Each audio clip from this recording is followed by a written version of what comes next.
এক ওয়াক্ত নামাজ পড়তে মন চায় না, এটা মুসলমানের বাচ্চা হইতে পারে না, এটা মানুষের বাচ্চা হইতে পারে না। একটা সেজদা দিতে মন চায় না, নাফরমান, তুমি মানুষের বাচ্চা কেমন? এই বলো, মানুষের বাচ্চা যদি তোমারে বলে মানুষ, জানোয়ার বলবে কাকে? তাইলে উলাইকা কাল আনআম কাকে বলবে? তাহলে কথা কর না, কারে বলবে? তোমারে জানোয়ার না বললে কারে বলবে? একটা সেজদা যার কপালে নাই,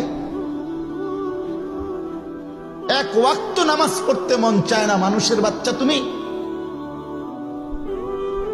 তুমি মুসলমানের ঘরে কেমনে জন্ম নিলে?